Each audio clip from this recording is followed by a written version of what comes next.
The CMF Buds Pro 2 are here, so today I'll be scoring and ranking them in 10 categories against 17 of the best earbuds under $100 US. The retail price here is $69 US, 99 Aussie dollars. So let's see the improvements over the CMF Buds Pro and the more expensive Nothing EA. Maybe they can even take down the OnePlus Buds 3 currently in the first spot. As always, you can download my spreadsheet for free, linked below, to compare all the earbuds and customize the scoring, but I'll explain more about that later. Let's start with category 1, comfort. And this looks basically the exact same as the CMF Buds Pro, but the driver shaft is slightly more shallow now, same with the ear tips. So with this, I just get a slightly lighter feel in the ear canal. So I'm scoring them a 9 out of 10. And you only get 3 sizes of ear tips included, not terrible, but some of these earbuds are giving you around 4 or 5. Now category 2 is the security of the fit. Now I'm scoring them an 8 out of 10 here, since it's just a regular stem earbud. They stay in my ears fine, as do most stem style buds. So when weight training, I had no issues, barely need to readjust the buds, took them for a quick run and they stay in fine, with a minimal amount of body-borne noise, like your own heavy breathing and impact on the ground, reverberating through the ear tips. And the mics don't pick up wind too easily with the transparency mode on, although an issue here is that there's an automatic wind reduction built into the earbuds, which you can't turn off. So if you're a runner and you want to hear surroundings, the transparency mode will automatically turn off, so just keep that in mind. But if you like using your earbuds when training, you get an IP55 dust and water resistant rating. Slightly better than the Ear A and CMF Buds Pro IP54 rating. Now category 3 is case and battery life. And you get an advertised 6.5 hours with the buds, 26 hours in total with the case, with noise cancelling on. So same earbud battery as the CMF Buds Pro, but you get more total battery life there. And with noise cancelling off, you get 11 hours in the buds, 43 hours in total with the case. Chuck the buds in the case for 10 minutes, you're gonna get 3 hours of playback on the earbuds with noise cancelling off, or 1.8 hours with noise cancelling on. A pretty random number there, but this is nice to see. They're the only brand that I've seen that will let you know the fast charge with noise cancelling on. Now you don't get wireless charging here, not really expected at this price, but buds from Soundcore, Earfun, and Tozo do give you wireless charging. But this is one of the thinner cases on my ranking, slightly thinner than the CMF Buds Pro, and here it is compared to the thinnest case, the Nothing EA. And the case is also IP55 dust and water resistant. The EA is the only other bud on this ranking with dust and water resistance on the case. So I'm scoring them an 8.5 out of 10 here with a solid total battery life, earbud battery, and IP55 rating. There's also a dial on the case that gives you control of the earbuds, so we'll talk about that now. Category 4 is controls.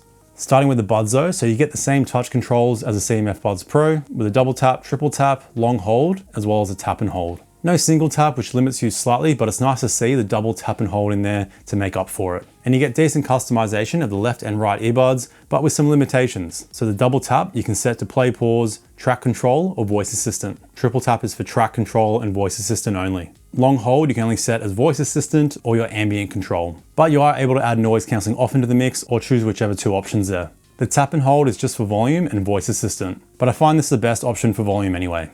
Now onto the case dial and button control. So you can customize a single, double, triple tap to play, pause, track control, voice assistant, or low latency game mode. The long hold is for ambient control, voice assistant, or low latency. And you can rotate the dial for volume up and down. Finally, a double tap and hold will turn the dial off. And the dial itself actually feels pretty sturdy. You get a nice click when you rotate it. For the price, it's decent. Now, if you have the case in your pocket, it could activate. I mean, in my testing, I didn't have an issue. This will probably depend on how tight your pants are. So jeans, it might activate. I just tested mine in gym shorts and it was fine. But overall, it's a very cool, unique feature to have. And if you don't like it, you can just turn it off. Now onto some not so great aspects. That's going to be with wearing detection. It's just not very reliable. Most of the time, not working for me. And if it did work, if I would place the bud down on my desk like this, the wearing detection would activate. And I had no issues with the CMF Buds Pro wearing detection. Now they use an optical sensor, where here I'm not too sure if the sensor is in the driver or if it uses skin detection, but I don't know, it could also be like my large ears. I find wearing detection sometimes just won't work, maybe because my ears are larger, I'm not getting enough contact on the actual earbud. But if you have a pair and you're having issues, let me know in the comments. Now, when you're on a phone call, you're not going to be able to mute your microphone using the touch controls, but you are able to switch between noise cancelling on, off, and transparency mode. Surprisingly, a lot of earbuds don't allow this. So the total score here is an 8 out of 10, same as the CMF Buds Pro. I would have scored them an 8.5 if the wearing detection was a bit more reliable. Now, category 5 is connectivity. So you get Bluetooth 5.3, SBC, AAC, and LDAC high-res, which wasn't on the Buds Pro. Now you can use one earbud while leaving the other in the case, but it's not going to work in mono mode. So let's say you're using the right earbud only, you're only going to hear the right audio channel, not the left and the right.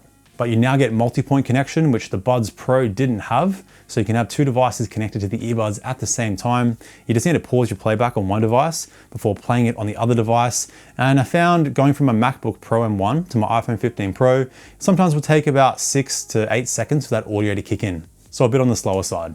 But you do get a low latency gaming mode here, which in my quick test really brought the latency down to a nice reasonable level if you're into quick reaction games like shooters. So they're getting a score of 9.5 out of 10. The Soundpeats Air 4 Pro have a higher score because their multi-point also has takeover, so you don't need to pause your playback before playing it on the other device. It'll automatically pause the other device for you. And the earphone Air Pro 4 with the higher score because they have pretty much every codec, as well as LE audio and Auracast.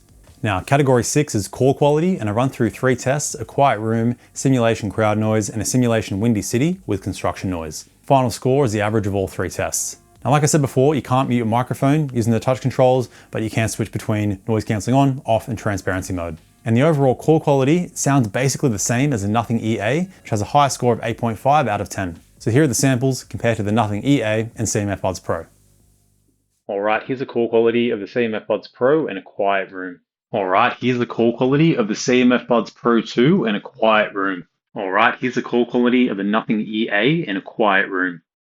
Alright, now let's see how the microphones block out some simulation crowd noise. Alright, here's the CMF Buds Pro with some simulation crowd noise. Alright, here's the CMF Buds Pro 2 with some simulation crowd noise. Alright, here is the Nothing EA with some simulation crowd noise. Alright, now let's see how the microphones block out some city noise, some construction noise, and some simulation wind. Alright, here's the CMF Buds Pro with some city noise, construction noise, and simulation wind. Alright, here's the CMF Buds Pro 2 with some city noise, construction noise, and simulation wind. Alright, here is the Nothing EA with some city noise, construction noise, and simulation wind. Alright, category 7 is app customization and extra features. So I'll touch on everything here and go in a bit more detail later. So these use a Nothing X app, which you can get on iOS or Android. And this is the cleanest, most reliable app out of all the earbud brands that I've tested. So on the main page, you have your earbud battery and your case battery if your earbuds are in the case with the lid open. And you also have quick access to your spatial audio toggle, EQ settings, controls, ambient control, and ultra bass boost. That sounds fun. We'll get to it later. You can also just tap right on the earbuds to go to your control settings if you couldn't be bothered just pressing the control button a centimeter below it. A nice hidden feature.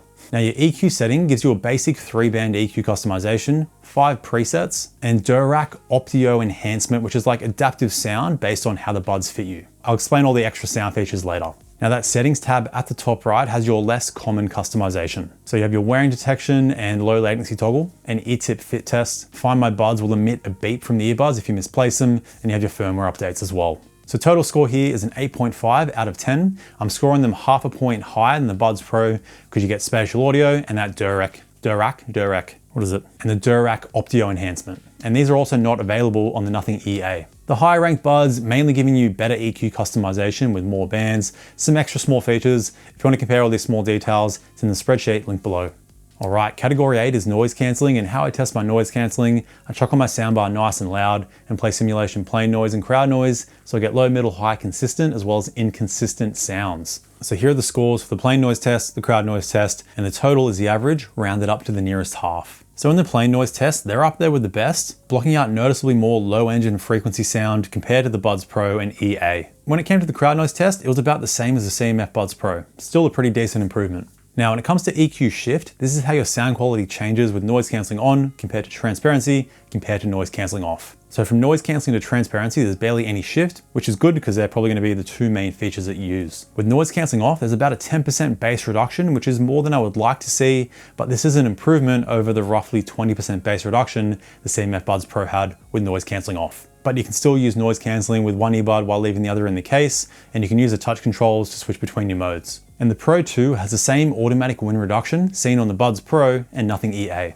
So how this works is when you have noise cancelling or transparency on and you're walking outside on a windy day, the microphones can pick up wind and you're going to hear that in your earbud. So this will automatically turn off your noise cancelling or transparency so you don't hear wind coming in through the microphones. And when there's no more wind detected, it'll turn your noise cancelling or transparency back on. Now it is a bit slower here on the Pro 2, taking about 4 to 6 seconds to turn back on, which is the same as the EA, but for some reason the Buds Pro is much quicker, only taking about 2 to 3 seconds. So not a huge issue, but kind of interesting. Now onto category 9, the transparency mode. And with the score, I'm taking into account how clear or natural it sounds, the amount of white noise hiss, and occlusion. Occlusion is when you speak yourself and you get kind of that blocked ear effect. Now the clarity here is decent at both picking up voices and distant sounds. And there's only a slight amount of occlusion. I'd rate it like a 2 out of 5. So they're getting a total score of 8 out of 10. I've updated a few of these buds since they've had some firmware updates, one of them being the CMF Buds Pro and Soundcore Liberty 4NC. But surprisingly, the Pro 2 is actually slightly better than the EA, mainly with picking up voices and just overall clarity. Now you don't get any customization of the transparency strength, but it's pretty decent, so you don't really need it. And like I said, you get the same automatic wind reduction here that the noise cancelling has. Only issue is that you can't turn this automatic wind reduction off like via a toggle. So like I said at the start, if you're a runner, you're gonna create forward momentum and the microphones will pick up wind. So your transparency mode is just gonna turn off. So it would have been nice to have the option to turn this automatic wind reduction off and then just deal with the wind getting picked up so you can still at least hear your surroundings well. But now onto the final round, sound quality. Starting with my max volume test, here are all the readings. So I got just over 114 decibels, which gives you plenty of volume to play with. Now onto the sound itself, the stock tuning is pretty bass boosted. And weirdly enough, the pop EQ preset is the stock tuning. There's no like balanced EQ preset, which you had on the Buds Pro. So the stock tuning, a little bit too over the top when it comes to bass. It's a little bit boomy. So my go-to EQ is just bringing the bass down by 2 notches. And this cleans everything up very nicely. So you still get that nice deep sub bass and a rich mid bass response, but not getting too over the top or boomy. The mids here are pretty decent. Both male and female vocals stand out nicely and cut through that pretty strong bass. I like the way the treble's tuned here as well, giving you that nice detail and a bit of upper treble sparkle. But it's not over the top, so it's not too sibilant or harsh. On a few rare songs that might not be mastered as well, I found the treble got a little bit sibilant. But the soundstage here is quite open compared to the rest of the buds on this ranking. So the stock tuning, it's pretty full on with bass. It's a bit over the top, but with some simple adjustment, you can get them sounding nice. Or if you're a bit of a bass head, you can go crazy with that ultra bass preset, chuck that on 5, and now you're gonna be getting that subwoofer in your head kind of bass.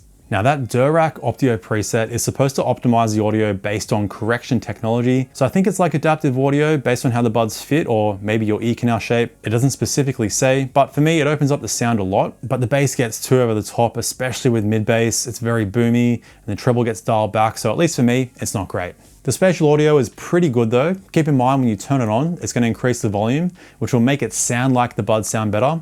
But adjusting for volume, I found it open up the soundstage slightly, push the sound in front of you, which is what spatial audio is meant to do.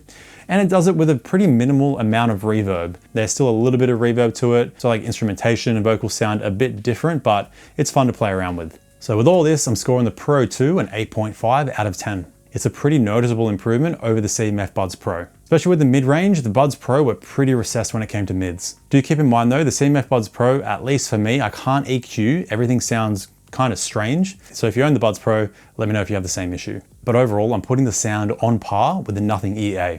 Now you do get a more balanced experience on the EA with better instrument separation and more forward vocals. But I prefer the treble on the Pro 2, you get more detail and sparkle, which is a bit lacking on the EA. So it depends on what you like there. And as you go up to those higher scores, it's not really a huge difference in sound. The main thing I noticed there is the treble detail and sparkle is better, but you can also get better instrument separation. But that wraps up all 10 categories. And before we go into the final score, this scoring doesn't mean much because certain categories are going to favor more than others. That's why I created the scoring spreadsheet, free to download, link below. So on there, you get notes for each score, specifications tab, and a call quality tab. To customize the score, just fill out a number in the importance column. That'll multiply the entire category, giving you a new custom ranking. But now the final scores are in and the CMF Buds Pro 2 just finished in second place with 85 out of 100. So close at taking down the OnePlus Buds 3. But that is a 7.5 improvement over the CMF Buds Pro. So now that top 5 is incredibly close. But the CMF Buds Pro 2 are the cheapest pair. So I gotta say, when it comes to pure value for money, these are the best right now. The only noticeable flaw is the wearing detection. This could just be for my ears though, or it could be a faulty unit. But now I'll leave you with some mini comparisons. I'll just mention the main pros of the other earbuds. So the OnePlus Buds 3 do have better sound and much better EQ customization. Plus they have squeeze controls and swipe control for volume, which is very handy. The Earfun Air Pro 4 have better battery life, basically every codec, slightly stronger noise cancelling in the crowd noise test, and they give you a more balanced stock tuning with better EQ customization. But once you EQ them, I'd say the sound is basically on par between the two. Now the Soundcore Liberty 4NC gives you slightly stronger noise cancelling, the best battery life, and they do have wireless charging. And the Nothing EA has squeeze controls with more functions, also a more balanced tuning with better separation of instruments. But if you don't need that, I'd say the CMF Buds Pro 2 are the better value bud. But for more on nothing, be sure to check out my ear and EA review right here. Thanks for tuning in, stay picky, and I'll see you in the next video. Bye now.